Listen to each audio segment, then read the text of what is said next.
انا حاطط فلوسي في البنك وديت فلوسي في السويس، قناة السويس الجديدة هيدونا 12%. ايه حرام. افتوا بقى، افتوا بقى واعملوا مشايخ بقى. ما المفتي الحلال والشيخ الازهر، يعني كل العمم دي مش فاهمه وانتوا اللي فاهمين. طب افهم، وحد الله كده وافهم.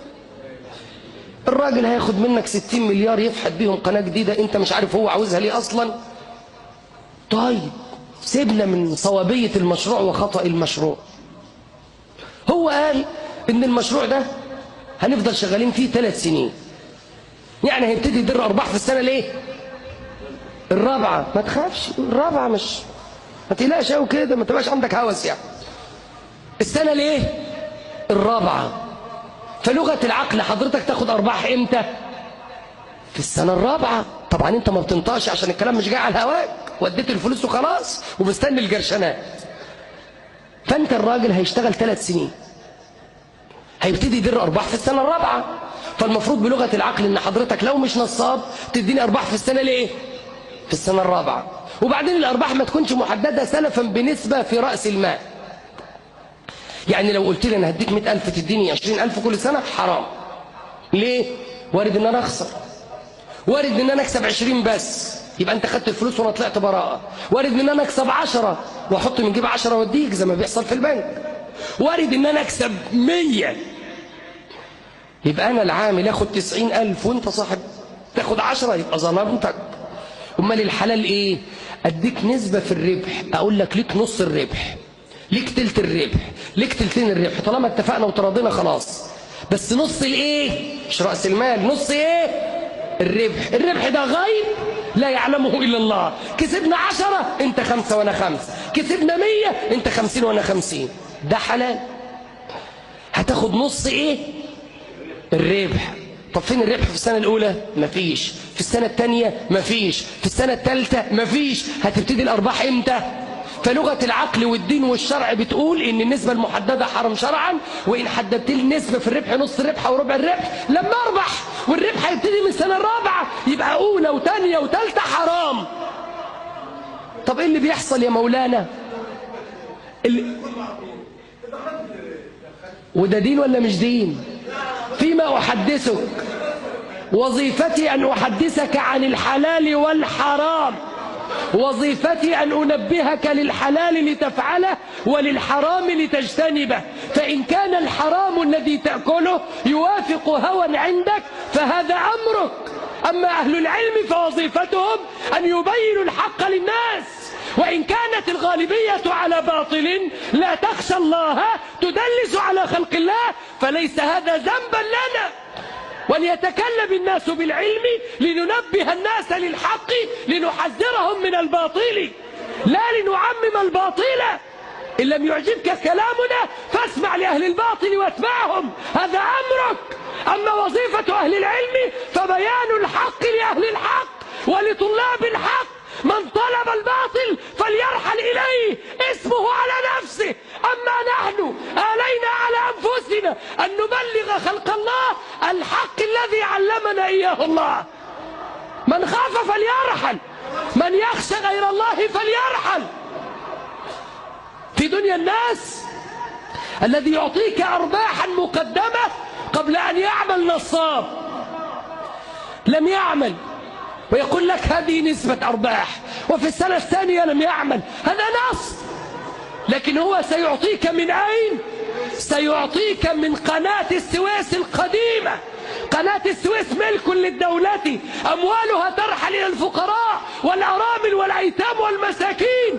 حينما نعطي أصحاب 60 مليار أرباحا من قناة السويس القديمة التي أموالها لفقراء مصر ولأرامل مصر ولمحتاجي مصر، نأخذ أموال الفقراء نعطيه للأغنياء الذين أخرجوا 60 مليار. هي منظومة ظالمة غاشمة، الفقير يزداد فيها فقرا والغني يزداد فيها غنى، وتتسع الهوة ولا يرضاها إلا ظلمة الأغنياء. أما من يخشى خالق الأرض والسماء فإنه يخاف ذلك على نفسه وعلى عياله وعلى آخرته. ومن دلس في هذا سيلقى الله. قال ربنا: وقفوهم وقفوهم إنهم مسؤولون.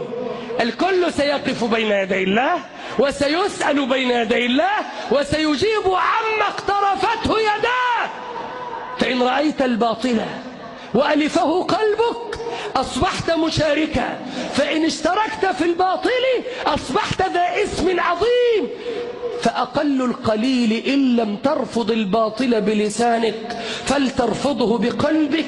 إن لم تكن من قوال الحق فلا تكن من المطبلين لآل الباطل من الخلق. أقل القليل أن ترفض بقلبك، لا أن تشارك بمالك أو بجهدك أو بلسانك. تبرأ من كل ظلم، تبرأ من كل قتل، تبرأ من استباحة الأموال. فإن رسول الله قال صلى الله عليه وسلم: فإن دماءكم وأموالكم وأعراضكم عليكم حرام. ونبينا أخبر أنه إذا وقعت الخطيئة في الأرض كان من غاب عنها فرضيها كمن شهدها، ومن شهدها فرفضها كمن غاب عنها. وأصل الحديث عند أبي داود: من رفضها بقلبه كمن غاب عنها. لكن مصيبة ألا تكون مشاركا في اسم باللسان أو اليد ثم يكون رضا قلبك سببا للمشاركة وعظيم الجرم والإثم بين يدي الله عز وجل. مصيبة أن تضيع آخرتك من أجل دنيا غيرك. رسول الله قال: فإن دماءكم، دماء كل المسلمين حرام. على من؟ على كل المسلمين، لا تستباح إلا بواحدة من ثلاثة ذكرناها.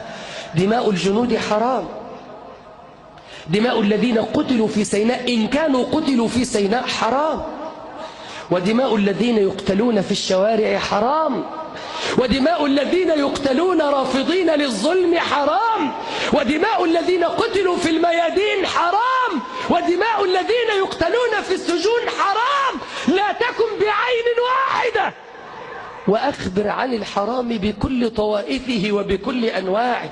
نبرأ إلى الله ممن قتل أبناءنا وجنودنا في أي مكان بغير وجه حق، كما نبرأ إلى الله ممن قتل إخواننا في الشوارع وفي الميادين وفي الزنازين. نبرأ إلى الله من هذا وذاك.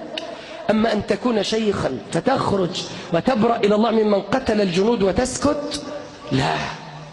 أن ترى الدماء مراقة من كل الفصائل الإسلامية مغيبها وغير مغيبها وتسكت، أو تتكلم في فصيل دون فصيل، أو لا تتكلم في الدماء أصلا. فإن السلف قالوا: من رحل إلى بلد تراق فيه الدماء، دماء الموحدين، وتكلم في الصوم والصلاة فهو خائن لله. اعقلوا هذا.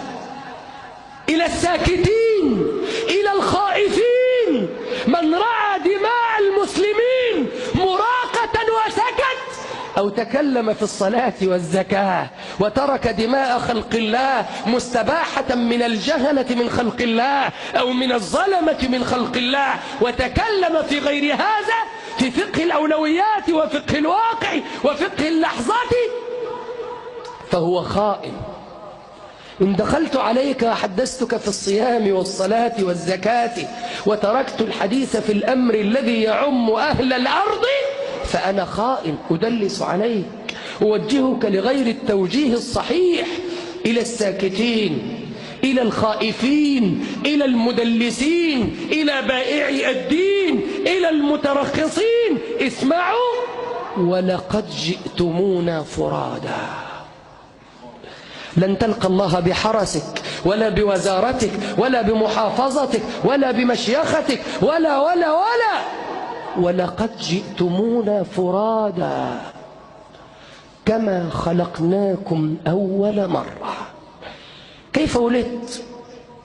أعظم العظماء أظلم الظلمة. أخبروني عن رجل نزل من بطن أمه والحرس كانوا معه فخرجوا معه.